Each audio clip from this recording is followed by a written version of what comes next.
All right, it's Tuesday, September 9th, and we're looking at the market updates from yesterday, Monday, September 8th. Not a whole lot of big changes on the board, as you can see. If we look at our legend, the arrows get really big if there's a big percent change. So no big arrows, no big changes. Same thing for the Megaregion aggregations.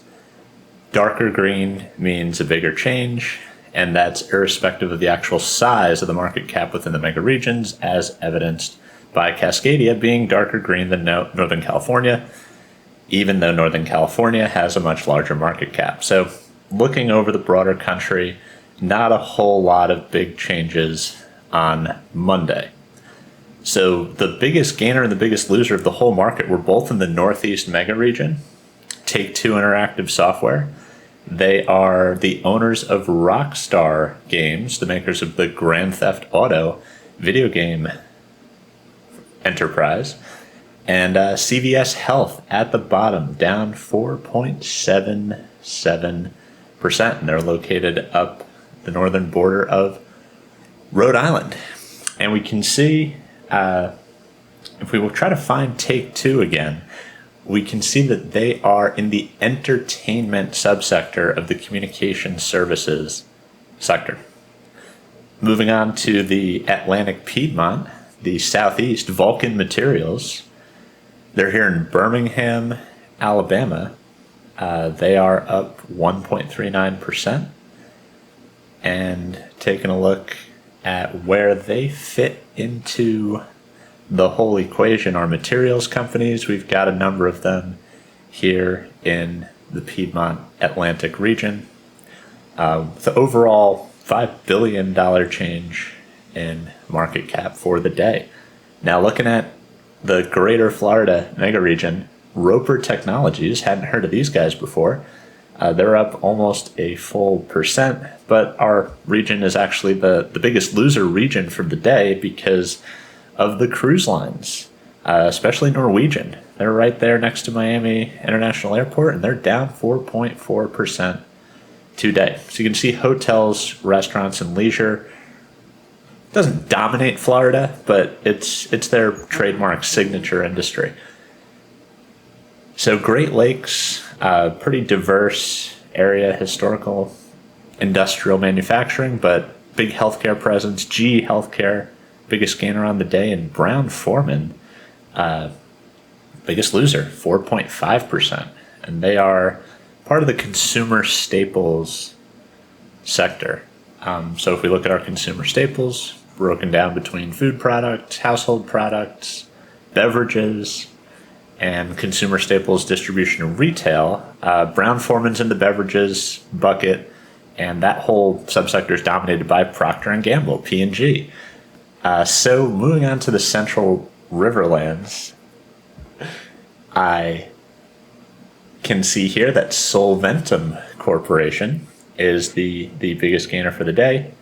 Healthcare company. They do healthcare equipment and supplies. You can see they're really just a sliver of the Great Lakes healthcare S&P 500 sector overall. Texas Pacific Land Corp. They've been doing pretty well recently, up 2.63%. If you recall from the first series, they own all that land in the Permian Basin. Then Crown Castle, as the biggest loser, looks like they are a real estate company, a REIT. And if we dig into that slice of the pie here, not a big one by any means, but 5 real estate companies participating in the S&P 500 index. So they're big enough to be in the index, and we've got a number of them in Texas. So like I mentioned yesterday, Palantir's giant valuation really dominates this front range region. So even though DaVita is down 2.4%, and they're a big healthcare company, big headquarters in downtown Denver. I used to walk past it almost every day on 16th Street. They're skewed. The front range and the Intermountain West regions that I've created just don't have enough companies, I think, to make the geographic aggregation truly meaningful. I think if I combine the two, because here we've got Fair Isaac and the Micron technology in Boise, a semiconductor company in the Intermountain West, we can kind of combine them in the Front Range, and then we'll have a tech-heavy 10-company mega region.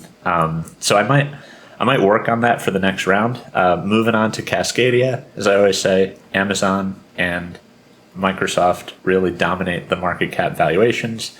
There's Starbucks there, kind of the trademark coffee drinking people of the Northwest. But they are up on day Monday, 6.65% gain. And there's T-Mobile.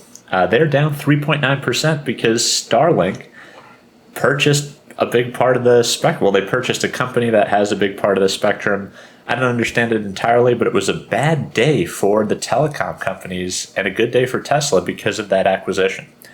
So moving on to Northern California, we can see Uber is at the top of the list. And even though it's called Uber Technologies, they're in the ground transportation subsector.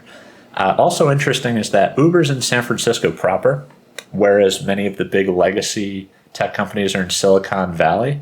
And there's kind of an emerging divide there between the two subregions. PG&E also down pretty significantly for the day. So finally wrapping up with the Southwest mega region, and this would coincide with changing the Front Range and Intermountain West into one region, and then I can split the Southwest mega region into two, because more and more I'm thinking that Arizona is its own urban mega region with enough companies and things going on to justify splitting that out. We can see here Chipotle Mexican Grill is the biggest loser in the Southwest. But there's just so much going on in Southern California and Las Vegas that justifies its own region, as does Arizona. And then we'll be able to group the other companies into the western part of the United States. So we're not going to do that right away. But as you can see here, most of this region is desert.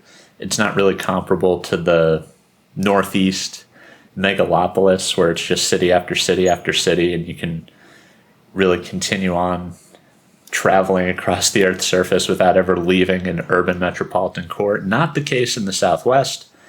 So that's a case for them to split up. So that's going to do it for today's update. Not a whole lot of activity in the market on Monday. We'll see how things go today on Tuesday. Really appreciate your time, and I'll catch you next one. Thank you.